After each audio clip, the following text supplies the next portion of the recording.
నదిని పిలిచి అడిగాడు గోదావరిని, చెట్లను అడిగాడు, మృగాలను అడిగాడు, పర్వతాలను అడిగాడు, సీతమ్మను ఎవరు తీసుకెళ్లారు చెప్పండి అని అడిగాడు. ఎవ్వరూ చెప్పలా రావణుడికి భయపడి. అప్పుడు ఆయన కోదండం తీసి చేతిలో పట్టుకుని అన్నాడు, మనుష్యుడు సమర్థత ఉండి కూడా బ్రతిమాలి అడిగితే చేతకానివాడు అనుకుంటుంది ప్రపంచం. అందుకే ఇప్పుడు నా సమర్థత ఏమిటో చూపిస్తాను. నా నారాచబాణములను ప్రయోగించి దేవతలు కూడా కదలకుండా బంధీకృతుల్ని చేస్తాను, సమస్త భూతములను కట్టడి చేసేస్తాను. నేను పొందని సుఖం లోకంలో ఎవరూ పొందడానికి వీల్లేదు. ఈ ప్రపంచాన్నంతటినీ మరో రుద్రుణ్ణి లయం చేస్తున్నాను లక్ష్మణ, బాణ పరంపర విడిచిపెడుతున్నాను చూడన్నాడు. నిజానికి అప్పుడు లక్ష్మణుడు ఏమైనా మాట్లాడితే, ఛీ ధూర్తుడా నీ వల్లే వచ్చింది, ఆశ్రమంలో ఉండరా అంటే తగుదనమ్మా అని నా దగ్గరికి వచ్చావు, సీతమ్మ అపహరణం జరిగింది, ఇప్పుడు మళ్ళీ నాకు నీతులు చెప్తున్నావా అనాలి. లక్ష్మణస్వామి హడిలిపోయి రాముడి పాదాల మీద పడిపోయాడు. ఏమిటి ఈ కోపం ఏమిటి అన్నయ్య పడిపోయి ఓ మాట అన్నాడు, చంద్రే లక్ష్మి ప్రభాసూర్యే గతిర్వాయు భువి క్షమ ఏతత్తు నియమం సర్వం పైచానుత్తమం యశాహ. అరణ్యకాండలో అంటాడు, అన్నయ్య చంద్రుడు అంటే ఓ లక్షణం ఉంది, ఎప్పుడూ చల్లగా ఉంటాడు. సూర్యుడు ఎప్పుడూ ఒక లక్షణం కాంతితో ఉంటాడు. భూమి ఎప్పుడూ ఒక లక్షణం ఓర్పుతో ఉంటుంది. అన్నయ్య గాలి ఎప్పుడూ ఒక లక్షణం కదులుతూ ఉంటుంది. అన్నయ్య నీకొక లక్షణం ఉంది, ధర్మాన్ని పాటిస్తావని. కీర్తి ఉన్నవాడివి, కీర్తి ఉండడానికి కారణం ధర్మం. ఏకస్యనాపరాధేన సర్వాన్ హంతుమిహార్హసి. ఎవడో ఒక్కడనయా సీతమ్మను అపహరించింది వదిన్ని, ఒకడు అపహరిస్తే ప్రపంచాన్నంతటిని లయించేస్తావా? అందుకన్నయ్య గురువుగారు నీకు అస్త్ర సంపద ఇచ్చింది, అలా చెయ్యొచ్చా? తప్పన్నయ్య చేయకూడదు. ఊరట పొందు వెతుకుదాం, దొరుకుతాడు ఎక్కడో అక్కడ, వాడిని సంహరించి సీతమ్మని తీసుకొద్దాం. తప్ప లోకాన్ని చంపేస్తానంటా ఏమిటన్నయ్య? నీ కీర్తి పోదా? ధర్మం తప్పినట్టు కాదా? నీకు ఈ అస్త్ర సంపదనిచ్చిన గురువుగారు చిన్నబుచ్చుకోరా? మంచి మాట చెప్పేవరా లక్ష్మణ, పద వెతుకుదామని. కోపం రావడం ఒకెత్తు, తను బుద్ధి కొద్దిగా వైక్లభ్యాన్ని పొందడం ఒకెత్తు, తను తప్పు చేయడానికి సిద్ధపడిపోవడం ఒకెత్తు, ఒకళ్ళు చెబితే వినడం ఒకెత్తు. ఒకడు చెప్తే వినే గుణం ఉన్నంతకాలం మనుష్యుడు మానవత్వంతో బతుకుతాడు.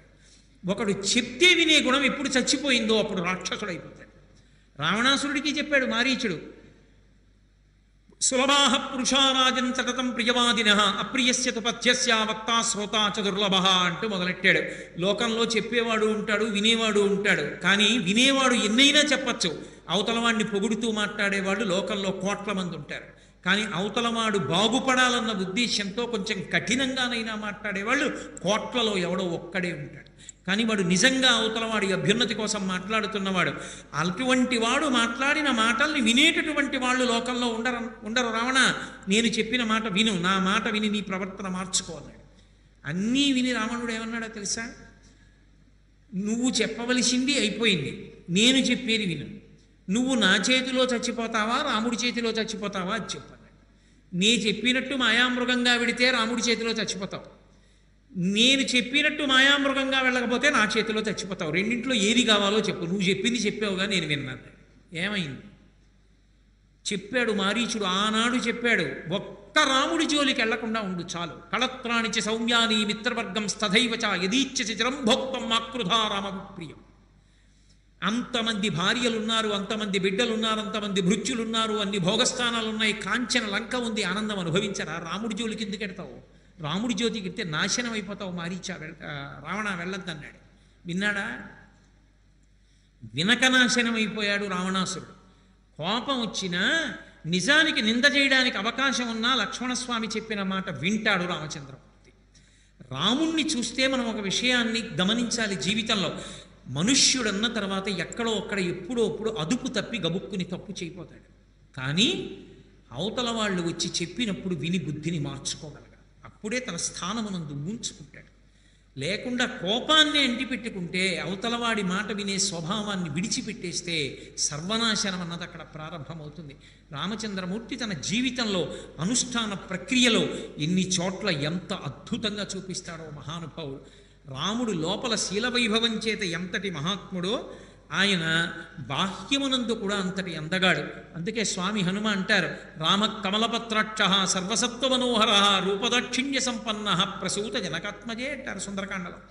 అమ్మ రామ కమలపత్రాక్ష, ఏం అందగాడమ్మా రాముడు, కమలపత్రముల వంటి కన్నులు కలిగినటువంటి వాడు, సర్వసత్వ మనోహర.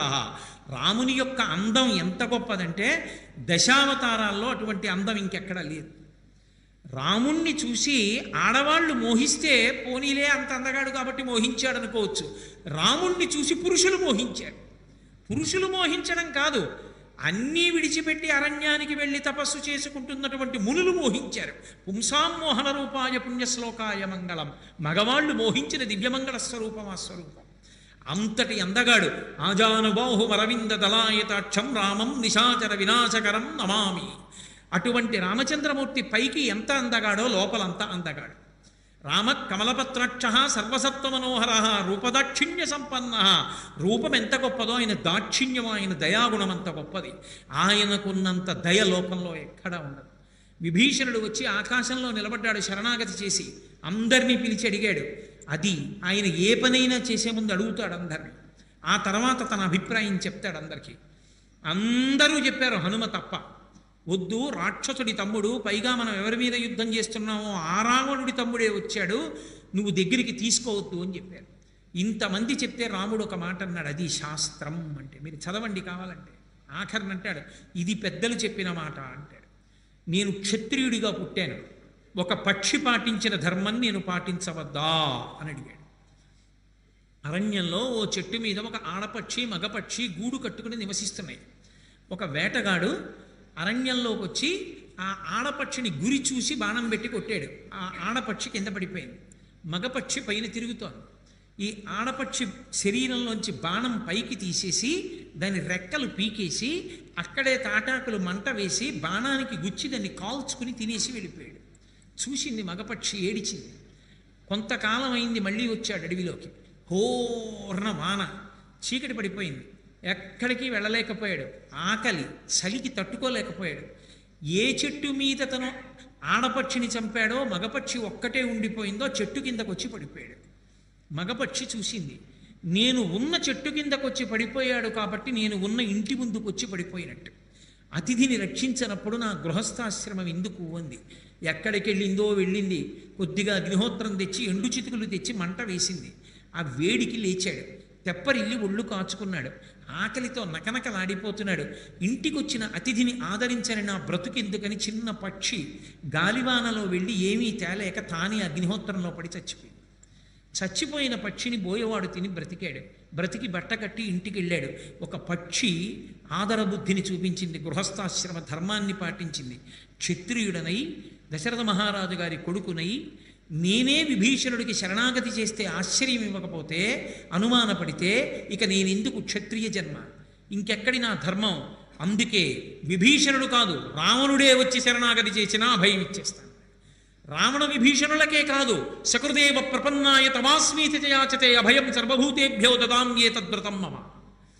సమస్త ప్రాణులలో ఏ ప్రాణి అయినా సరే, యుద్ధకాండ, ఏ ప్రాణి అయినా సరే, రామా నేను నీవాడనని వచ్చి నా పాదముల మీద పడిపోతే చాలు, వాళ్ళకి నా శరణం, వాళ్ళు పాడవకుండా నేను చూస్తాను. వాలితో స్నేహం చేస్తే వాలి రావణాసురుణ్ణి పిలిపించి సీతమ్మని ఇప్పించేస్తాడు. సుందరకాండ యుద్ధకాండ లేవు. అధర్మంతో ఉన్న వాలితో స్నేహం చేసి సీతమ్మని తెచ్చుకోవడం కన్నా సుగ్రీవుడితో స్నేహం చేసి వాలిని సంహరించి కష్టపడి సేతువు కట్టి తీసుకొచ్చి మళ్ళీ సీతమ్మతో కలిసి ఉండి పట్టాభిషేకాన్ని పొందుతాను తప్ప అధర్మ మార్గంలో నాకు భోగం అక్కర్లేదన్నాడు. ధర్మమే కావాలి రాముడికి, ధర్మము కావాలి, శాస్త్రం కావాలి, గురువు కావాలి, తప్ప ఇంకొకటి అక్కర్లా. అందుకే శ్రీరామాయణంలో పిల్లలకి అమ్మ కట్టించిన చద్దెన్నపు మూట అంటుంటారు. నేను తప్పకుండా శ్లోకాన్ని స్పృశిస్తుంటారు రామాయణంలో.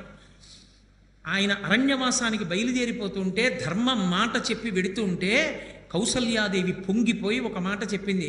ఇప్పటికీ ఎక్కడికైనా స్కూల్కి వెడుతుంటే అమ్మ క్యారేజ్ ఇస్తుందే, అలా 14 సంవత్సరములు రామచంద్రమూర్తికి తినడానికి కావలసినటువంటి ఆత్మపోషకమైనటువంటి అన్నాన్ని మూట కట్టి కౌసల్యాదేవి ఇచ్చింది. ప్రతి తల్లి ఆ శ్లోకాన్ని ధారణ చేసి ఉండాలి. ప్రతి తల్లి తన బిడ్డలకి ఆ శ్లోకం రాముడికి నేర్పినటువంటి ఘట్టం చెప్పి తీరాలి. రాముడు అరణ్యవాసానికి బయలుదేరుతుంటే కౌసల్య ఆశీర్వచనం చేసి రాముడితో చెప్పిన మాట, యం పాలయసి ధర్మంతం ధృత్యాచ నియమేన చ సవై రాఘవశార్దూలా ధర్మస్వాం అభిరక్షతు అంది.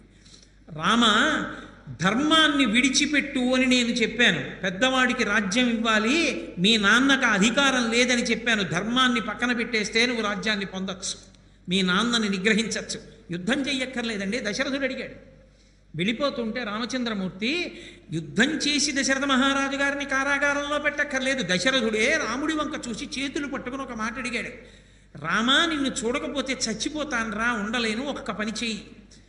అసలు నిజానికి ఈ రాజ్యం అంతా నీదే, కానీ ఈ కైకేయి నన్ను నిగ్రహించింది రాత్రి, నన్ను బలవంత పెట్టి వరాలు తీసుకుంది. నువ్వు ఒక పని చేయి, నేను వరాలు కైకకి ఇచ్చేశాను.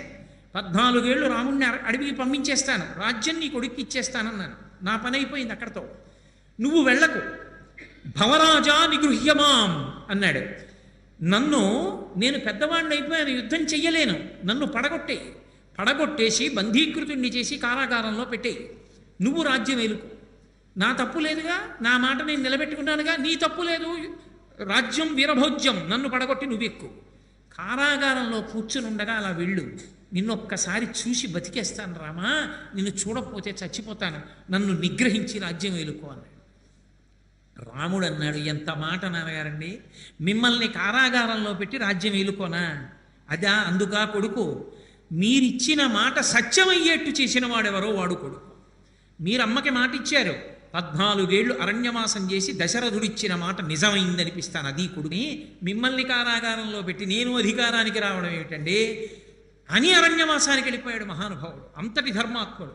అందుకని ఏ ధర్మాన్ని నువ్వు రామా నమ్ముకున్నావో ధృత్యాచ నియమేనచా, అది ఆ మాటల యొక్క సౌందర్యం.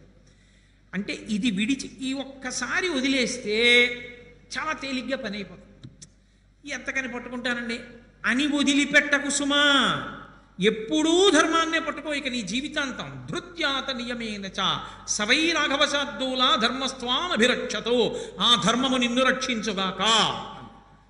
అది అమ్మ కట్టిచ్చిన సద్యన్నపు మూట.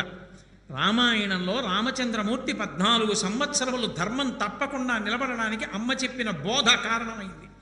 ప్రతి తల్లి ప్రతి బిడ్డకి ఈ శ్లోకాన్ని, రాముని యొక్క ధార్మిక ధృతిని నేర్పితే మళ్ళీ శ్రీరామరాజ్యం వస్తుంది. కాబట్టి మహానుభావుడు ఆయన ఊపిరి తీసినా ఊపిరి విడిచిపెట్టినా ధర్మము వినా ఆయనకి ఇంకొకటి లేదు. అంతటి ధర్మాత్ముడు. నరులు అనుష్ఠించడానికి వీలైనటువంటి ధర్మాన్నంతటినీ కూడా ఆచరించి చూపించినటువంటి అవతారం రామావతారం. అందుకే రాముడు ఎక్కడ జోక్యం చేసుకోవాలో అక్కడ జోక్యం చేసుకుంటాడు, రాముడు ఎక్కడ జోక్యం చేసుకోకూడదో అక్కడ జోక్యం చేసుకోడు. అసలు రామాయణం అంతా ఒకెత్తు, సీతారామ కళ్యాణం ఒక్కటి ఒకెత్తు. అసలు రాముడు నిగ్గు తేలిపోయింది అక్కడే. అందుకే మహర్షి దాన్ని బాలకాండలో దాచేశారు, చెప్పలేదు.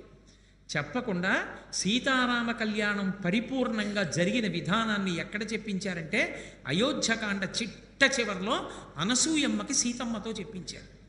మనమందరం ఏమనుకుంటామంటే ఇప్పటికీ లోకంలో ఒక అపప్రథ ఉంది.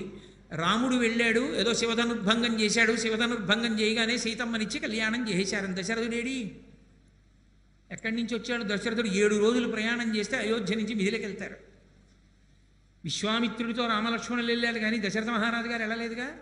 దశరథ మహారాజు గారికి చెప్పి తీసుకెళ్ళలేదుగా శివధనుర్భంగానికి విశ్వామిత్రుడు. వీళ్ళు క్షత్రియులయా చూపించమన్నాడు.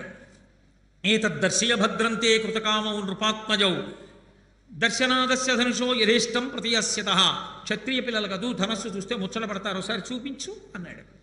అబ్బో చాలా కథ చెప్పాడు జనక మహారాజు గారు. ఇది మాకు శివధనస్సు, శివుడు ఇచ్చాడు, ఈ ధనస్సును ఎవరు ఎక్కువ పెడితే వాళ్ళకి పిల్లనిస్తానన్నాను, అందుకని నాకు అయోనిజ సీతమ్మ కూతురుగా ఉంది, ఈ శివధనస్సును ఎక్కువ పెడితే పిల్లని ఇచ్చేస్తానన్నాడు. శివధనస్సుని తీసుకొచ్చారు, అక్కడ పెట్టారు.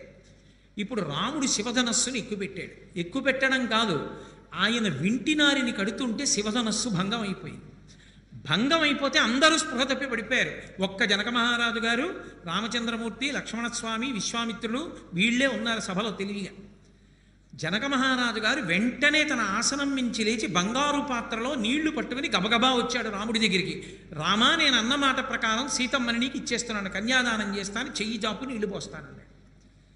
రాముడు అన్నాడు, ఇవ్వడానికి మీరెవరు, పుచ్చుకోవడానికి నేనెవరు అని అడిగాడు. అది రాముడు అంటే. మిగిలిన ఎక్కడైనా ఇంత గొప్ప పని చేసిన వాడు పిల్లను వచ్చేసుకుని ఇంటికి వెళ్ళి నాన్నగారి కాళ్ళకి అమ్మ కాళ్ళకి దండం పెట్టేయచ్చు. ఒక్క రామాయణంలో రాముడు మాత్రం అలా స్వీకరించలేదు. ఆయన అన్నాడు, దీయమానాం నతుతదా ప్రతిజగ్రాహ రాఘవ అవిజ్ఞాయ పితుశ్చంద అయోధ్యాధిపతే ప్రభో. అయోధ్యకాండ చిట్ట చివరిలో సీతమ్మ అనసూయమ్మకి చెప్పిన మాట. మా నాన్నగారు బంగారు కలశంలో నీళ్లు పట్టుకుని వెళ్ళి జనక మహారాజు గారు రాముడికి చేతిలో నీళ్లు పోసి నన్ను ఇస్తానంటే పుచ్చుకోలేదు, నేను చేసుకోనన్నాడు. కన్నెత్తి చూడలేదు సీతమ్మని. అంటే అర్థం బద్ధం లేకుండా సీతమ్మని చూసినట్టు సీతమ్మ రాముడిని చూసినట్టు అన్నీ చెప్తుంటారు. అవన్నీ పచ్చబద్ధాలు, రామాయణం అలా లేదు. అసలు దీయమానాం నతుతదా ప్రతిజగ్రాహ రాఘవ, నేను పుచ్చుకోనన్నాడు.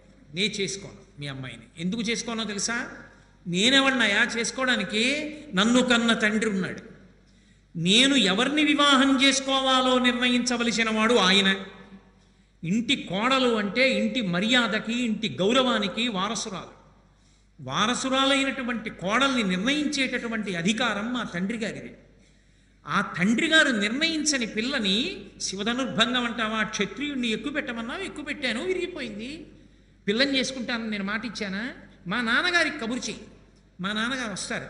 మా నాన్నగారు వచ్చి రామా ఈ పిల్లని చేసుకో అంటే తప్పకుండా చేసుకుంటాను. మా నాన్నగారు చెప్పని పిల్లని నేను చేసుకోను. ఆమె లోకోత్తర సౌందర్య రాశి కావచ్చు, అయోనిజ కావచ్చు, శివధనుర్భంగం చేసిన వాడికి నువ్వు ఇస్తానని అని ఉండి ఉండవచ్చు. ఎందరో ఆమెని పెళ్లి చేసుకోవాలని ప్రయత్నించి ఉండవచ్చు. నేను ఆమెని కన్నెత్తి చూడను. మా నాన్నగారు చెప్తే చేసుకుంటాను. ఎందుకని? ధర్మశాస్త్రంలో ఇంటికి కోడలు రావాలంటే నిర్ణయించవలసిన వాడు తండ్రి. తండ్రి నిర్ణయించాలి. జనక మహారాజు గారి యొక్క నడవడి ఎటువంటిది? ఆ పిల్ల తల్లిదండ్రులు ఎటువంటి వారు? వంశం ఎటువంటిది? మీకు నచ్చినదేనా? ఒకవేళ ఆ ఇంటి పిల్లని మన కోడలుగా చేసుకుందామని మీరంటే మా భూత్కాలస్య పర్యయ, ఆలస్యం చెయ్యద్దు, వెంటనే కబురు చేద్దాం వస్తున్నామని. మీకు అంగీకారమా అన్నాడు. అది ఒక పెళ్ళంటే పెద్దలు నిర్ణయించినారుగానా అని కార్డులో వేసి వీళ్ళు నిర్ణయించేసుకోవడం కాదు. పెద్దలు నిర్ణయించినారుగానా అంటే పెద్దలు నిర్ణయించినారుగానా అంతే. కాబట్టి మీకు నచ్చితే చెప్పండి, వెడదాం. తప్పకుండా జనకుడు మహానుభావుడు, చేసుకోవలసింది. అయితే పదండి అన్నాడు. సైన్యం ముందెళ్ళిపోయింది. దశరథ మహారాజు గారు పెద్దవాడు, గబగబా ప్రయాణం చేయలేడు. అందుకని మెల్లగా ప్రయాణం చేసి కొంచెం ఆలస్యమైంది. చేరుకున్నారు. తీరా చేరుకున్న తర్వాత వెంటనే ఏం సీతా కళ్యాణం అయిపోలేదు. కూర్చున్నారు. లోకానికి ఆదర్శం అండి సీతారామ కళ్యాణం. జనక మహారాజు గారి పలుపన మాట్లాడడానికి శతానందుడు కూర్చున్నాడు, గౌతమ మహర్షి యొక్క కుమారుడు. రామచంద్రమూర్తి పనుపన అంటే దశరథ మహారాజు గారి పనుపన మాట్లాడడానికి వశిష్ఠ మహర్షి కూర్చున్నాడు. వాళ్ళు వీళ్ళు మాట్లాడుకుని కట్నం ఎంత, కానుకలెంత, ఇది కాదు. మీ వంశం ఎటువంటిది? మా వంశం గురించి నేను చెప్పేటప్పుడు మా వంశం గొప్పదనే చెప్తాను.